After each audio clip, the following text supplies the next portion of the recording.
Good morning. I really don't have any reason for doing this, so you don't have to stick around. I got this. I ordered this from eBay. Real nice gentleman or whatever. It's a page out of a magazine. Let's see what magazine.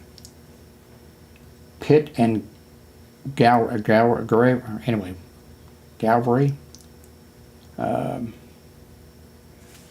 this is, not only is this the type of truck that, well, I was building all kinds of, trucks, gigantic trucks. This is not one of the most gigantic ones, because we built some that were much, much bigger. I mean, really, really big. But this is a KW Dart truck. And not only is it, I built the body, wherever the body, back here, the body shop, the dump truck, by the way. I worked there for several years. That's where I was working when I got married. And what's interesting too here, I didn't know this when I ordered the thing from eBay, but it says down here KW Dart Truck Company, gives their post office box and their address, Kansas City, Missouri, and of course this is actually the the factory that I worked at. Right next to it was the Kenworth, because this is Kenworth Dart, and these big trucks were Dart, and the Kenworth, of course, is the over the road trucks. I had enough seniority that I could have moved over to the Kenworth division. Would have been a lot easier and quieter and everything else. I would have gone over there. Anyway, I started at Dart Truck on the midnight shift. It's not easy to weld on the midnight shift. I could fall asleep welding. And so then they decided to do away with not because I was falling asleep, but they decided to do away with the midnight shift. And so then I moved to the second shift. And then I worked the second shift for several years, and then got enough seniority I could go to the day shift. And then at some point, because they have a union, it was United Auto Workers.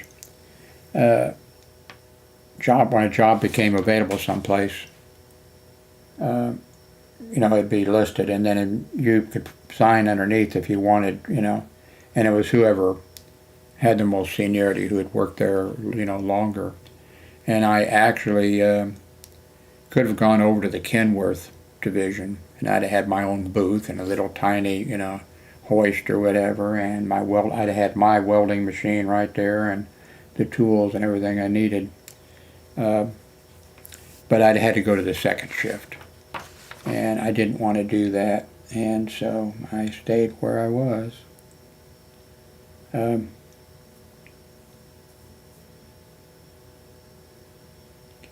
Anyway, I'm glad I got this. I mentioned this before, except I mentioned it with, by the way, this is my, I don't know how old he is, but this is my grandson's birthday. And I told you about him. I've mentioned this several times. When he was living with me, he saw this truck, Dart truck,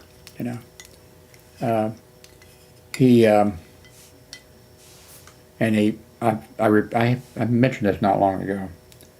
He said, "Why do you have a toy truck?" And I said, "Well, I used to build these trucks." "No, you didn't." I said, "No, yes, I did." He said, "No, you didn't." I said, "Why would I lie about that? I'm not saying I was a space astronaut or, I was a welder, No, you didn't." I said, "Okay."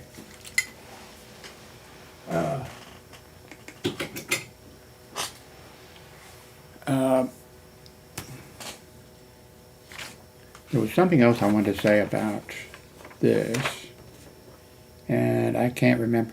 By the way, you can, I've seen, and they're very expensive because I guess there's a few of us left that used to build the, the big trucks, and you can buy on Amazon or whatever, a model, detailed model, an exact model or whatever, and they're hundreds of dollars. I wouldn't mind having one, but not now. I'm 82, so I had some things that I did hold on to when I moved, but when I've moved quite a few times. Not as much as, of course, some people. There's some people that, move a lot. I'll put this back up here in a little bit. I've got some magnets to hold it to this thing. Hope I don't spill a Coke on it or something.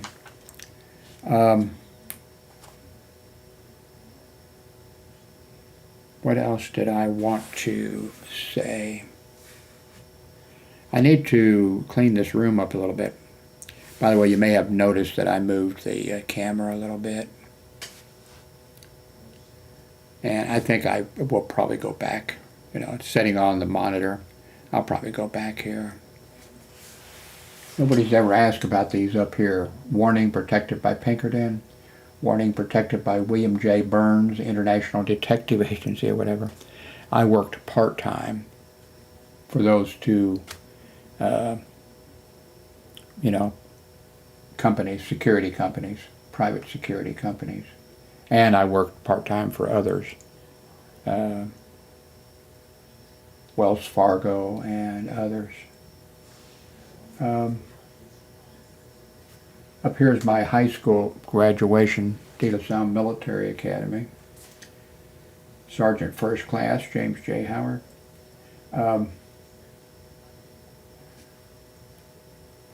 The way it works, I guess, in legislation or whatever,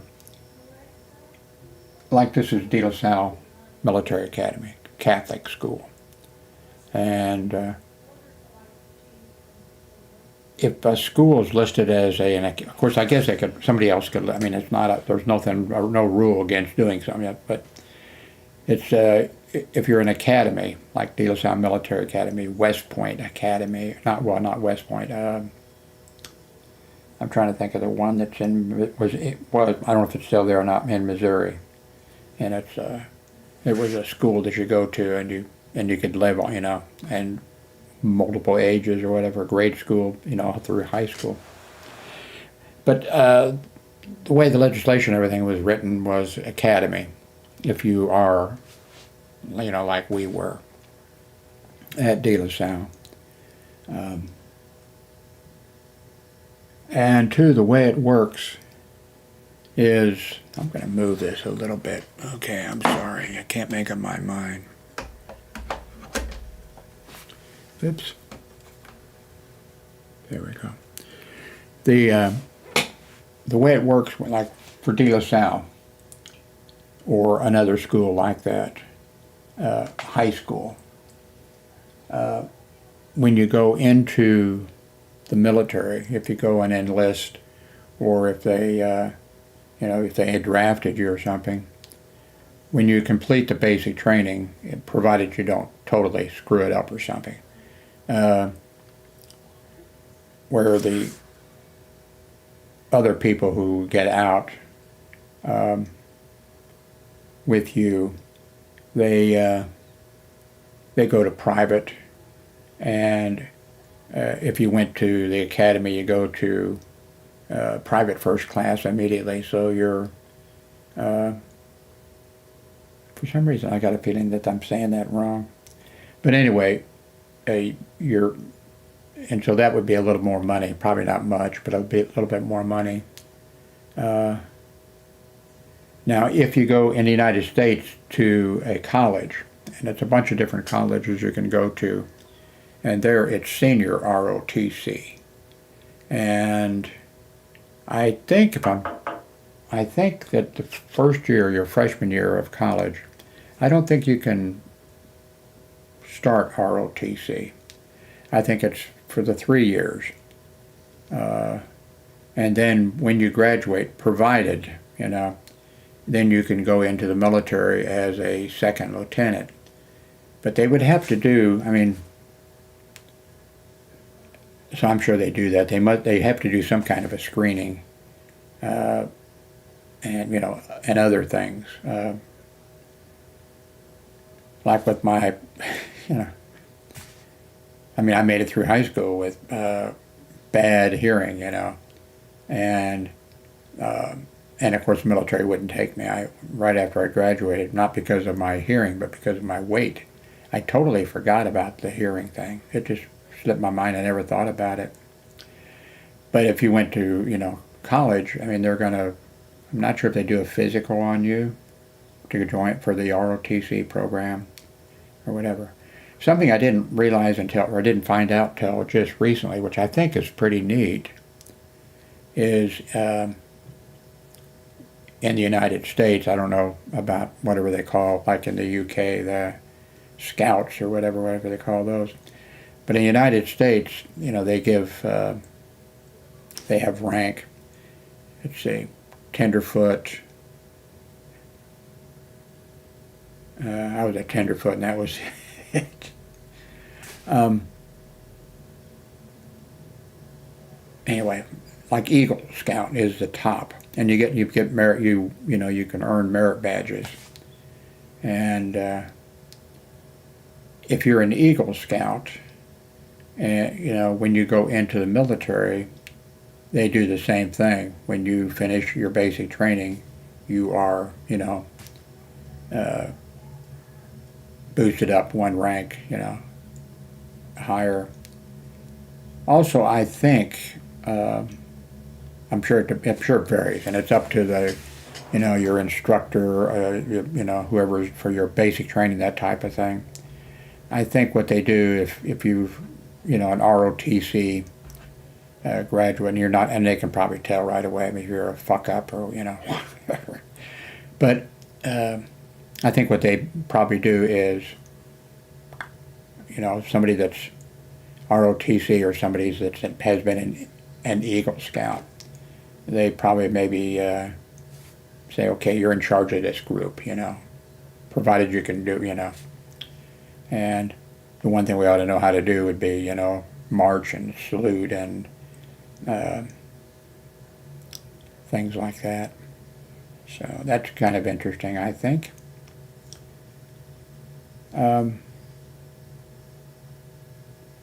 Be interesting, okay, and that could be looked up on.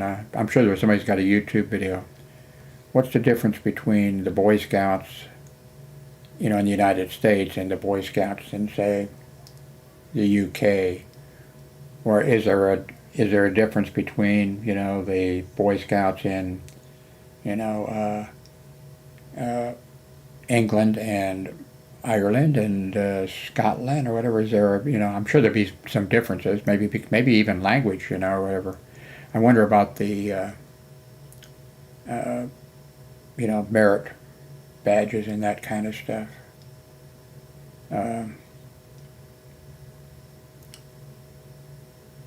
So I've got a friend who just found out that he's stage 3 kidney disease, and I have a doctor's appointment that's scheduled that I have to get to at the end of this month, and they'll do lab work. And when I was in the hospital for 6 days,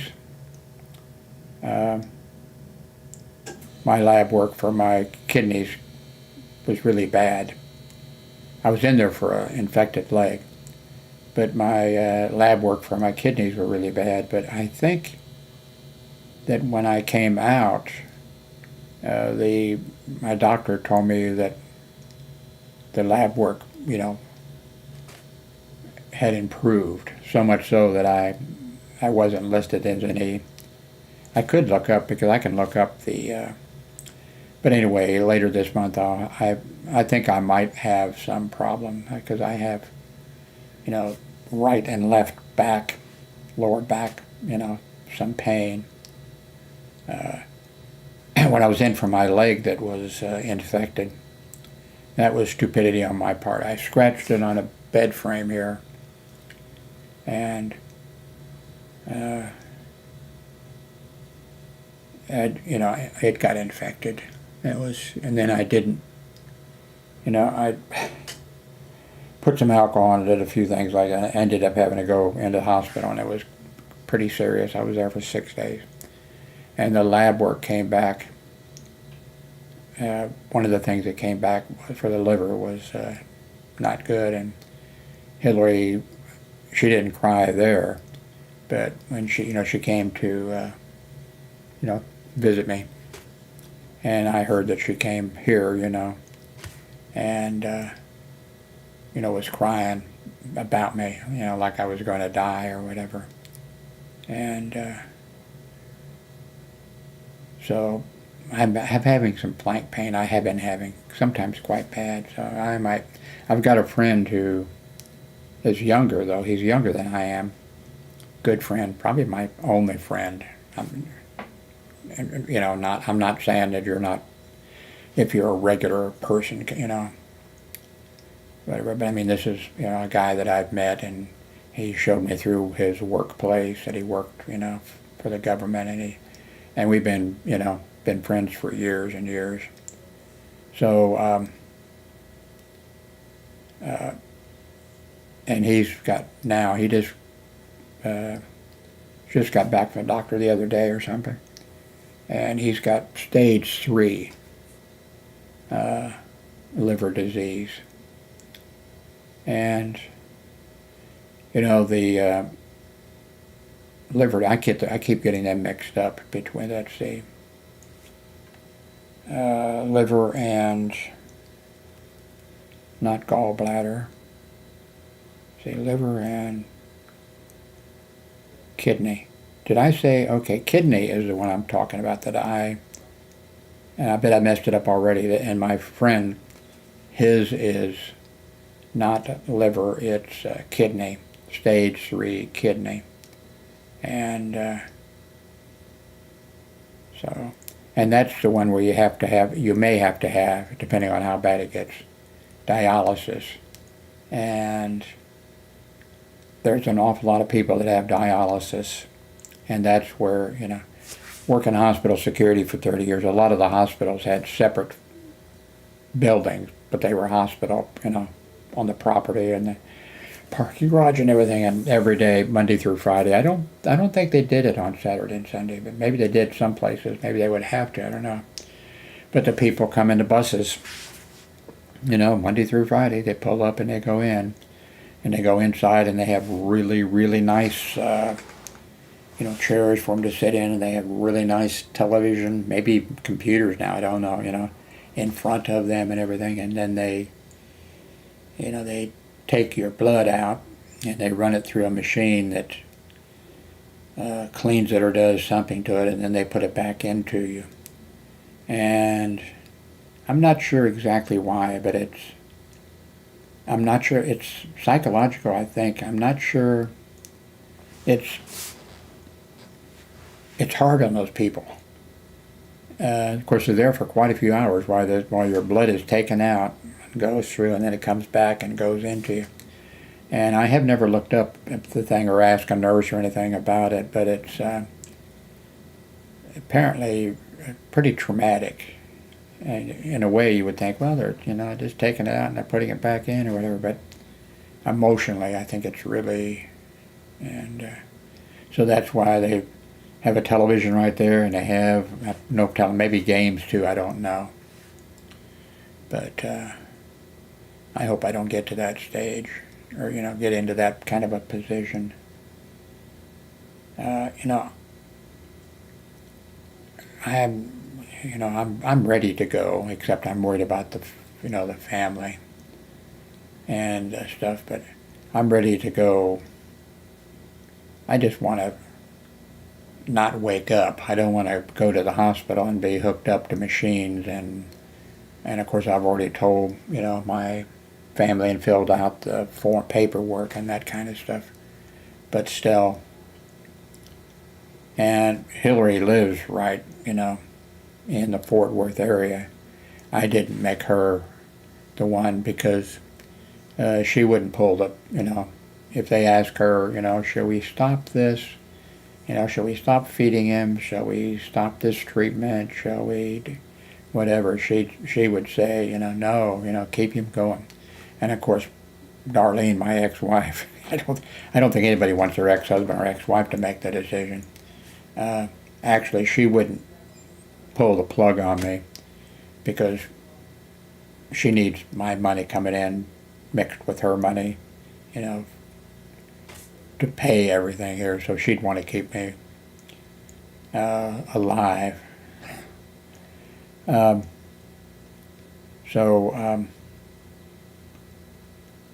would just like, not to wake up some, that's the way I'd like to go. But I don't want to get Alzheimer's. My mother had it.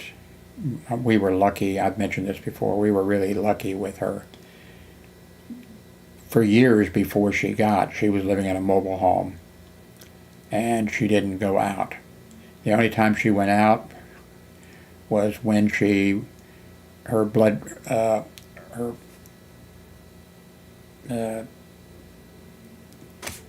work, or her, what do they call it, would be, the stuff would be mixed up. She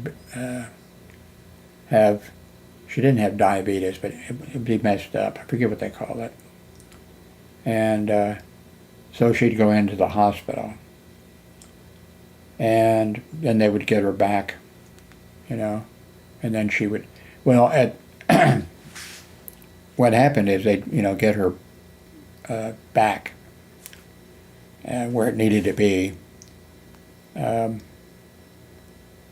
But then, at that point, because I was working at that hospital when she was, she lived out there. We lived in the same trailer park. She lived on C, Canna, and I lived on Jasmine. But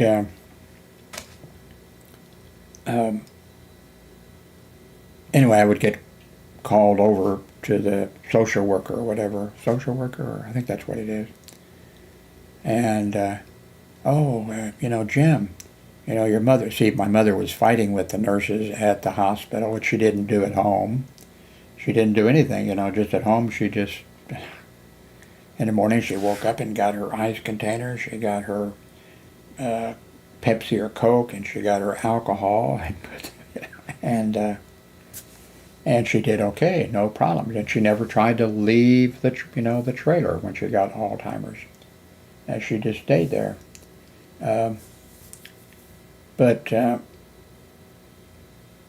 Anyway, so the social worker would, your mother, needs to go into a nursing home.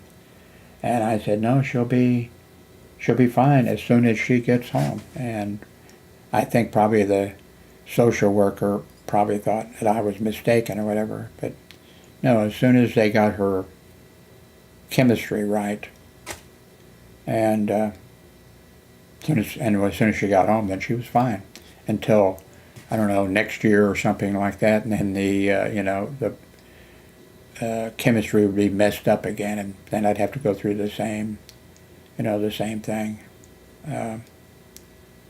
So we really lucked out. She didn't try to, working hospital security, I don't know how many times that I was called up to a floor. Oops, I need a Coke. Called up to the floor because of a Alzheimer's patient trying to leave, or being attacking somebody, or doing something.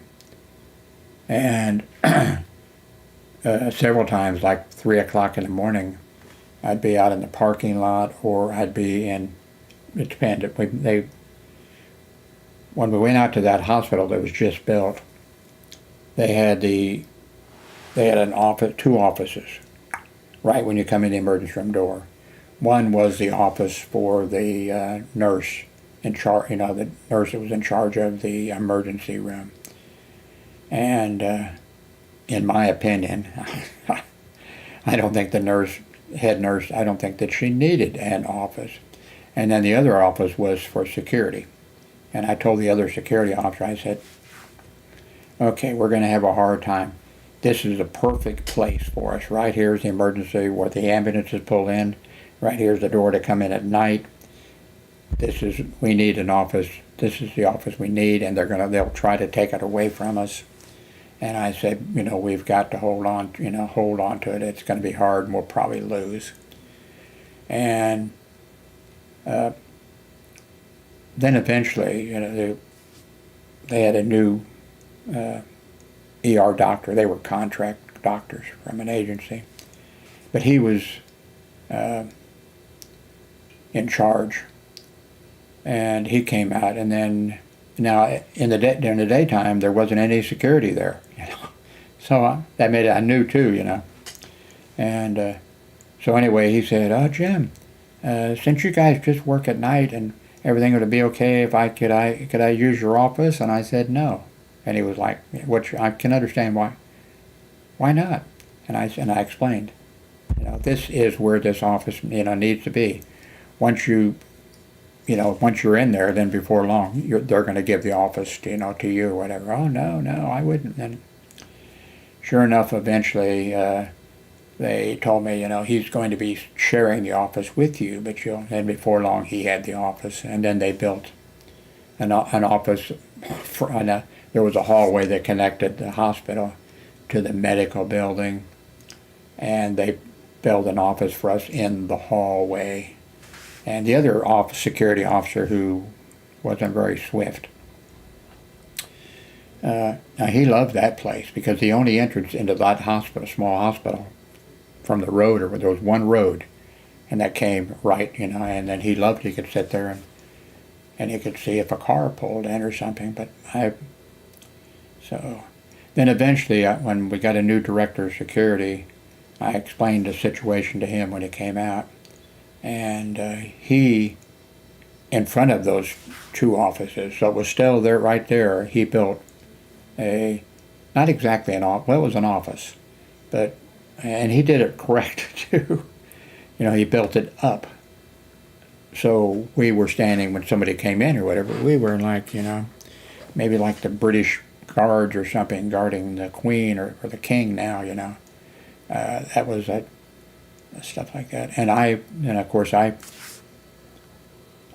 purchased a little refrigerator, and I worked there 9 years, and put that in the office there so we'd have it. I brought a computer in. Eventually we got, I've still brought a computer in, but that's before we got where we could use the hospital, any of the hospital security, or any of the hospital computers. We could go to it and log in. And then we had access to the security, writing reports and doing all that kind of stuff. So I also, on a scanner, of course, I brought in a scanner and, of course, left it at the office. And when I left, after 9 years, I left the computer, I left the refrigerator, the scanner and everything. But and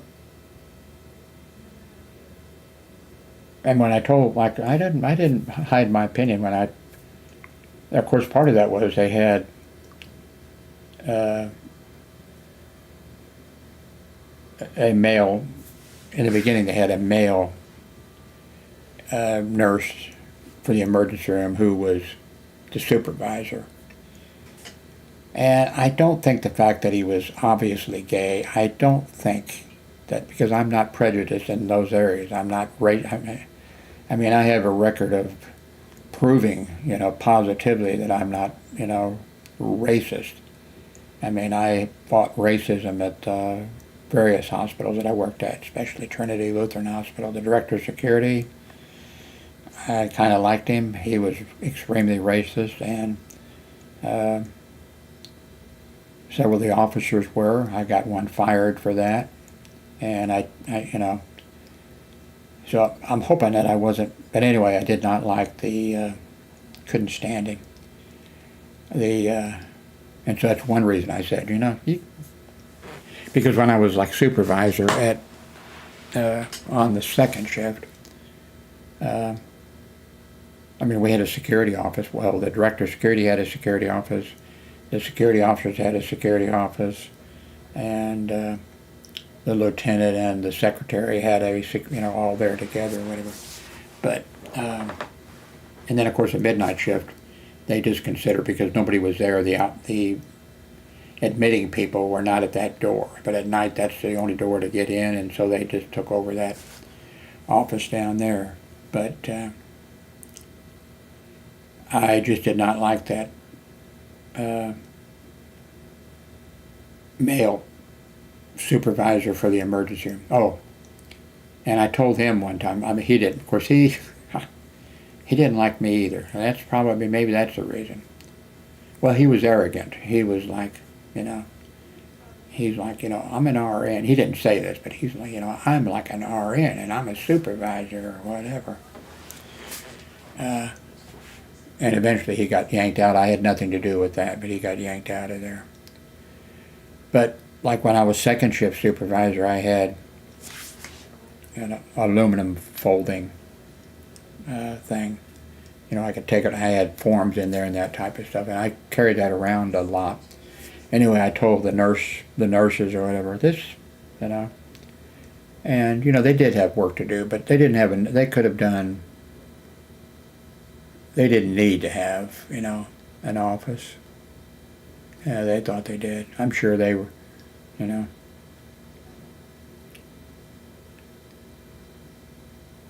At the main hospital, my God, security, at the main hospital. We also, if somebody needed a key made, well, it ended up we were making, not me, but we had several security officers who could, make keys and that kind of stuff, and we had they had all the things that they needed to do that, but and that kind of pissed me off, although a good friend of mine that was a security officer there, a really good friend, a really nice guy. He liked that key making thing. That got him to, I think maybe it made him think that, okay, they're not going to fire me because, I make the keys and that kind of stuff. Of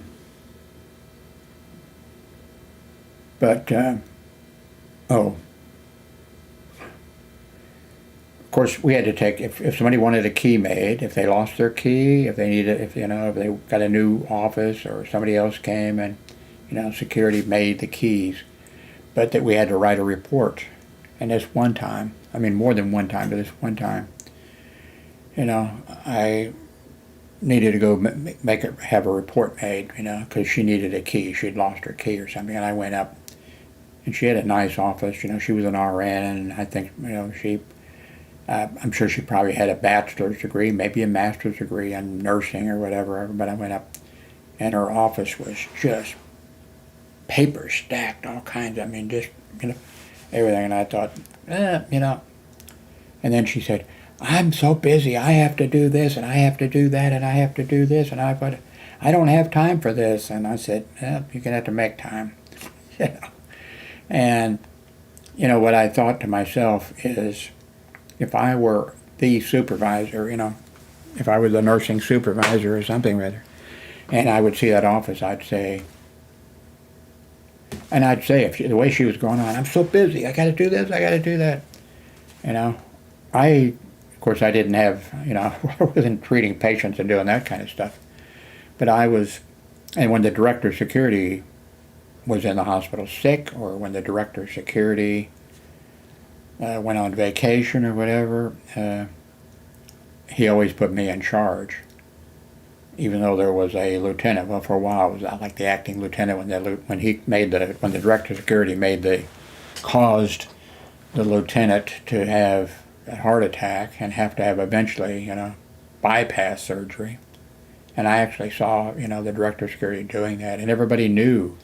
All the department heads knew. They called, Manuel, Mr. Ross's whipping boy. And then Mr. Ross actually gave me an example of that. We were up in the office for some reason, and Manuel called and said,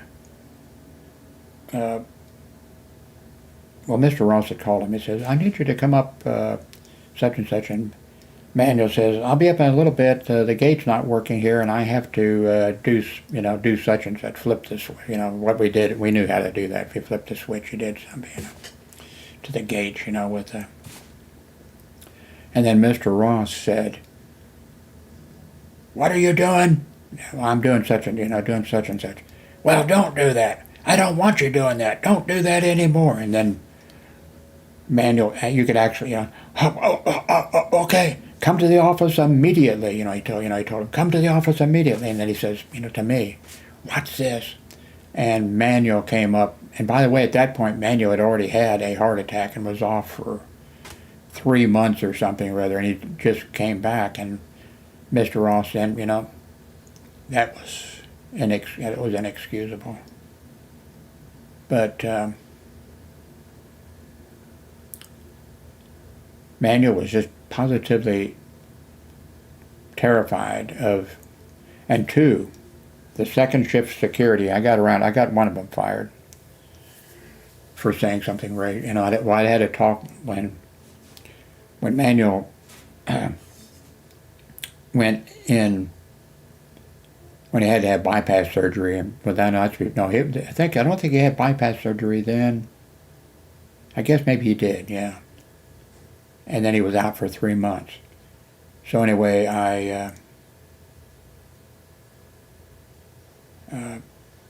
the director of security, made me the acting lieutenant or whatever then. And so I talked to the second shift security officers together, and then I came down on the second shift, not working. I just came down and walked with each one through the shift and everything, and explained to him, the racism has stopped. It is over. No more of it anymore, and you are out the door. Do you understand me? And oh yes. I said, repeat back to me what I said to you. And so, And then one of the guys, actually, him and his wife had been out to our house, and we had, dinner for him and everything. But he said something racist, and no, Manuel was still there at that point, yeah. So, I was just a supervisor on the day shift, and he worked second shift, and he came in and parked his truck, with a camper and everything, deliberately on ground level, right in front of the booth and I was in charge of 7 parking lot attendants, right in front of the booth where on the ground level in the parking. Now employees weren't supposed to park on the first 4 levels or something like that, but on the second shift, we didn't really care that much, unless it wasn't a problem, we didn't. But anyway, he came in and parked it deliberately, and the parking lot attendant, said, hey, could you do me a favor? Could you do me a favor? He wasn't supposed to park on the ground level, and he wasn't definitely supposed to park his, car or truck. This was a truck. So the parking lot attendant had access to the key so he could raise and lower the gate and that type of stuff. And he said, Chuck, could you please just move the truck so I can see? And I don't know what Chuck said to him or gave him the finger or whatever, something. And so I got called. And so then I called, and I went to see what it was, and then I called on the radio. And of course it was shift change time. So the second shift was there in the office, turning in the radios and turning in the keys. The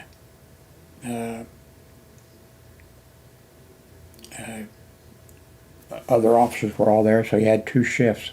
The day shift going home, and the second shift coming on duty. And of course, I knew that the radio, but no answer, So I called the telephone. I called the office on the telephone. I said, Chuck, you need to come down here. I need to talk to you.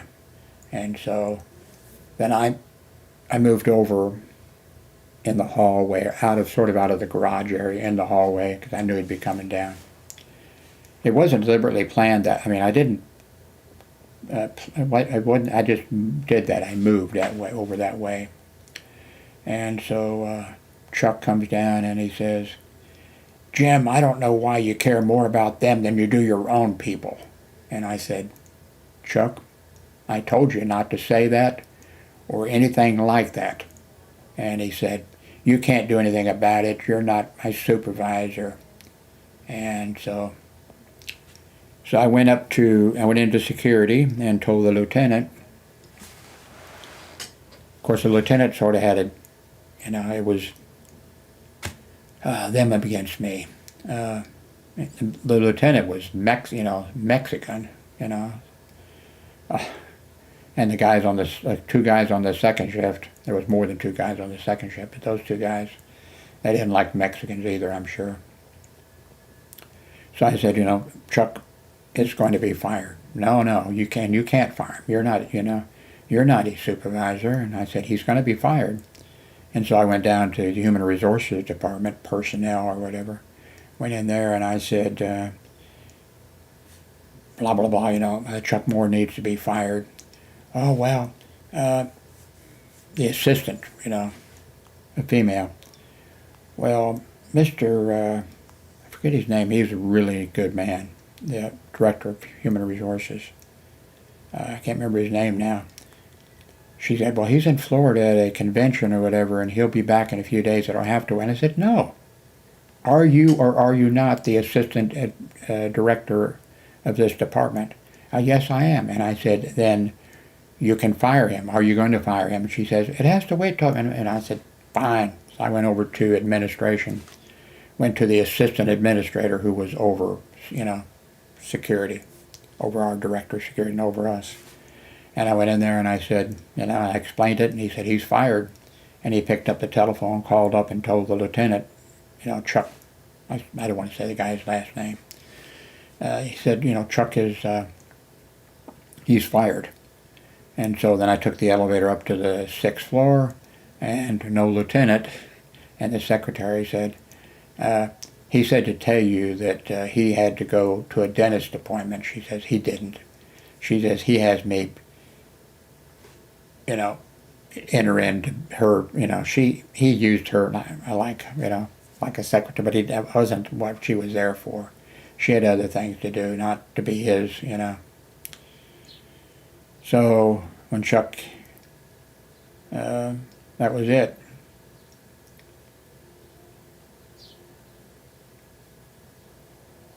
So anyway, I have a big record of fighting racism. Oh, yeah, what worked out great, too, when that thing happened, when Chuck said, I don't know why you care more about those people than you do your own people. There was a messenger, hospital messenger, and I saw him over there, and I went over and I said, oh God, his name slips me too. He was a really nice guy, black. And I said, what's his name? Shit, can't remember. I said, did you hear my conversation with Chuck Moore? And he said, yep. I said, what did you hear him say? And he said, I don't know why you care more, and I said, okay, I'm going to fire him. Now at that point I hadn't gone up, I said, he's going to be fired. And I said, I'm sure that he's going to call you, they're going to call you probably at home, and say, oh, Chuck's a good old boy, and whatever. And I said, are you going to stand by what you heard? And he said, yes. And I said, okay, thank you. And sure enough, they did call him at home, Chuck, and the other guy that was the most racist of all. He was a retired Kansas City, Missouri firefighter, and that's that one. I'm not sure how it works in other, probably the same way, probably different. It's all, different. But in Kansas City, Missouri, You know, you had the fire station and they had beds and everything else, and they worked, I forget, 3 days or something, and they could sleep there, you know. And sometimes they'd go in, depending on the fire station. I guess they could, you know. Of course, they had food. They had, of course, they had stuff that they could study, and make sure the equipment. Even if they didn't go out, to make sure the equipment. And when the equipment goes out, comes back, they have to go through everything, you know, wash it and everything else. So, but the kind of stuff that went on in those fire stations, and especially when they got a black person finally hired into the fire department, and he'd go to the fire station and they would just make it, you know, all jokingly, like, you know, oh, well, we're just kidding, you know, and that kind of stuff. Then if you were a female, when that finally happened, which was late in the thing, same type of thing, or if you were Hispanic or whatever it was, and this guy came, and too, there was something about the way that whole thing worked. They did it to keep things stirred up, and then it kept it away from them. You know, if they weren't doing their job, or if they were afraid that they weren't able, you know, smart enough or whatever, they just heard. And that, so when he came to work, this retired firefighter, man, he brought that with him, and yeah, the things they did were unbelievable. I didn't get them all fired, but got one fired for sure. Got the director of security written up 3 or 4 times with grievances, and he almost got, you know, almost got fired. Not for racism, but for other. But he was really racist. But God, I sort of liked him, because he gave me the greatest merit reviews. I mean, unbelievable. He recognized my greatness.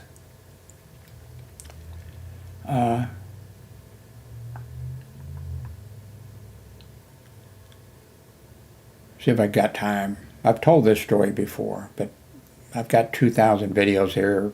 Probably you haven't. I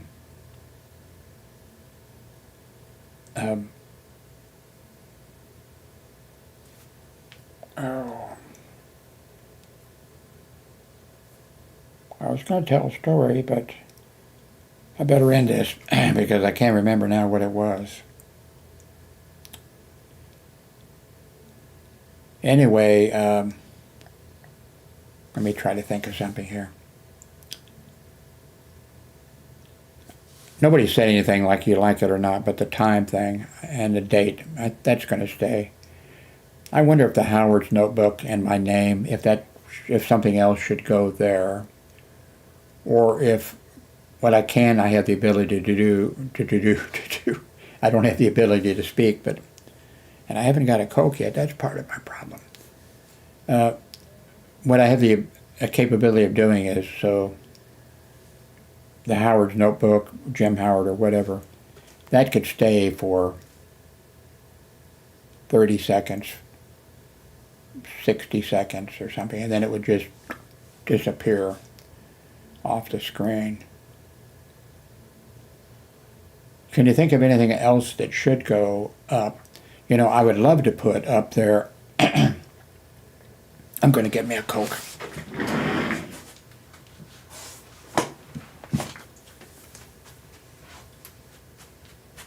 Oh, ouch, ouch, ouch, ouch, ouch.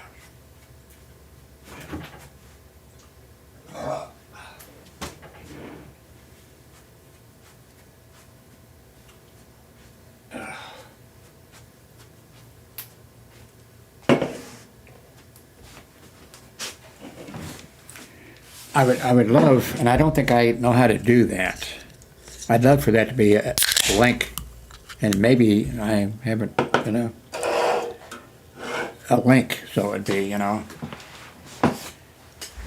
to go to something. But I don't think I can do that. But anyway, I'm really happy with the, you know, the video, the way it looks. I'm not happy with the way I look, but, and the audio is really good. I mentioned that I'm thinking about, especially since my son has been playing music quite loud and that kind of stuff for the first, you know, I've been doing this for quite a few years, and I could do it and it would be, you know, it would be quiet. Now, a lot of times he's playing music or something or other. So I'm thinking about getting one of those things, you know, the panel where you can, and where it has a, you know, a microphone, and it's, what is it, dynamic, or the one that needs, what, 24 volts or 48 volts or whatever. And so it has to be, you know, right here. And it would take care of, I think it would take care of that, because with it right here, if you move over, you know, or something like that, the volume from your voice is going to drop a lot. So I think that would help. And I think for about $150 I can get one that has got really good reviews. Maybe, hang on a second, let's go here and go to Amazon. That's not it. I mean, that's Amazon, but let's see, Amazon. Okay, and go to gift list. Okay, here. Okay. As you can see, I'm thinking about getting a 5 watts. I have hearing problems. 5 watts is, I think I need a 15 watt. And I'm thinking about getting this creative. That's what I have now, is a creative one, but it's 5 watts. Yeah, I don't want this. I think this is 15 watts. I don't want this.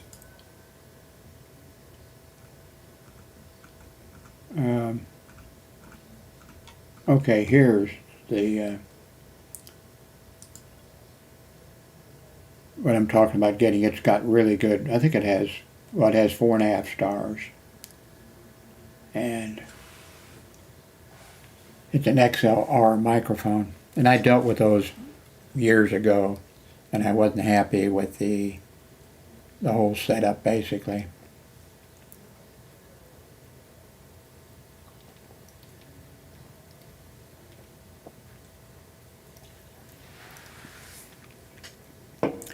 But it has a whole bunch of inputs, and you know, I could have input from a telephone. You know, like I could talk. I talked about that before in another video. Not really interested. I'd be interested maybe like for an interview. If you have some expertise in something, and then we would do, and it would be live, you know, live. Well, it wouldn't have to be live, because it could just be recorded, but we could also do it like live. But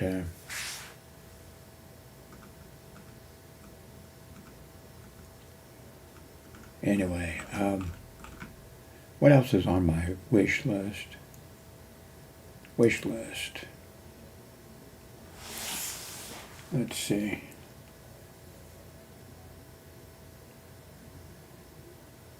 I think I'm going to take this off the list. Okay. Here's the Fisher Spacepan that I talked about. I know it's $70, but where's my Fisher Spacepan? Here it is. I've had, you know, I've had one of these, I mean, since I must have been one of the original people that, you know, that got this, you know. So, okay, I did purchase this keyboard, and no, okay, I have a ViewSonic. Wait, you can't see that. I'm sorry. I have a ViewSonic monitor right now, and I like it. I badmouthed it a lot in the past. I've mentioned that because on the back where you put your cables in, okay, you don't, with this one that I have, they don't go in there. They go up like underneath a shelf, and that's the way this one is. But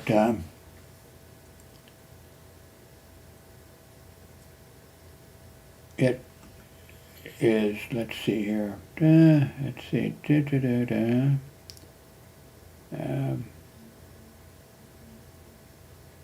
And see here, they're on the back.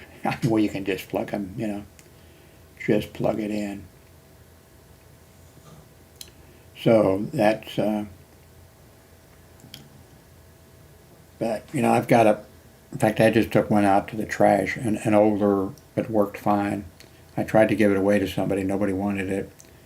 So I took it out to the trash the other day. I did it though on a day, Monday, Wednesday, and Friday, you can put it out at the curb. And then it sits out there, and then people are walking by this stuff, and then the maintenance guys come and pick it up, you know, and take it over to the trash. So I took it out to the LG monitor. Worked fine. I, you know, hooked up the power cord that comes with it with the extension, you know, plug that goes into it. And I took a, let's see, it didn't have a display port, so I hooked up an HDMI cable and I put them together and wrote a note, this thing works fine, and put it out there. I don't think anybody picked it up and took, I think I might have gone into the trash. Well, maybe the maintenance guys might have, when they picked up the stuff, one of them might have taken it, although I offered it to one of them in the past. But anyway, I would like to have this monitor. It's 2560 by 1440. And now, let's see. See if I can do that over here. Yeah, display settings. Whoops, didn't click on it. But this goes over here. Okay, this is the ViewSonic here, number 1. And it does 1920 by 1080. And this one over here is an LG number 2. And it does, oh, wait a minute, that doesn't necessarily, wait a minute, let's go back here, because I forgot that I can click. Let's see. Yeah, all this does is 1920 by 1080, the ViewSonic. And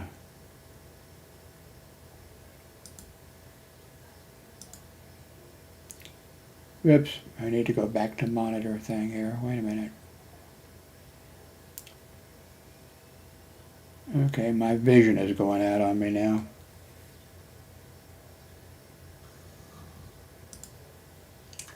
Okay. Display setting. So number 1, the ViewSonic does 1920 by 1080. Let's go here. I think this other one does much higher. Yeah. See, it does 3840 by 2160, which is not, you know, not needed. But this new ViewSonic does 2560 by 1440. And I might record the video, you know, in that. You know, if I had both, both would do it, you know. So. Let's see.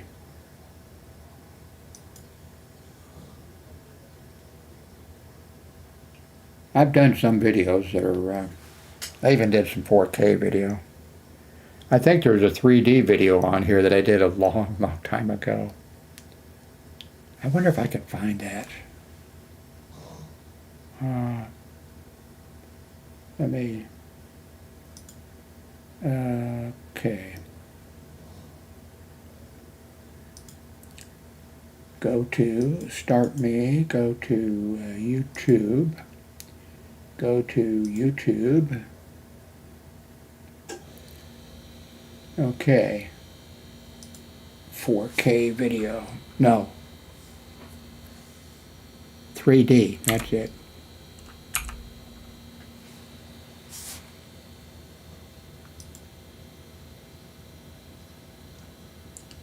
Okay, wait a minute. Is this my 3D video? No, it's not. Let's see.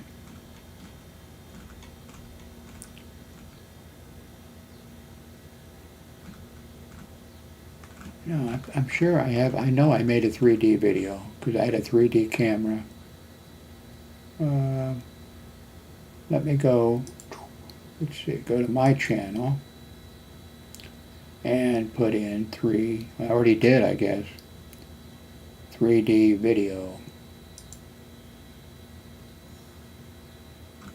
Nope, nope, nope, nope. I know I made it.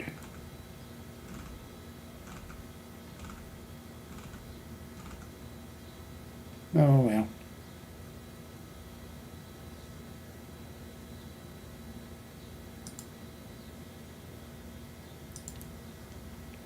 Uh, 1 hour video. Thank you for watching. It's time to, it's 7:15 a.m. in the morning. You know that by looking up here. Thank you very much for watching.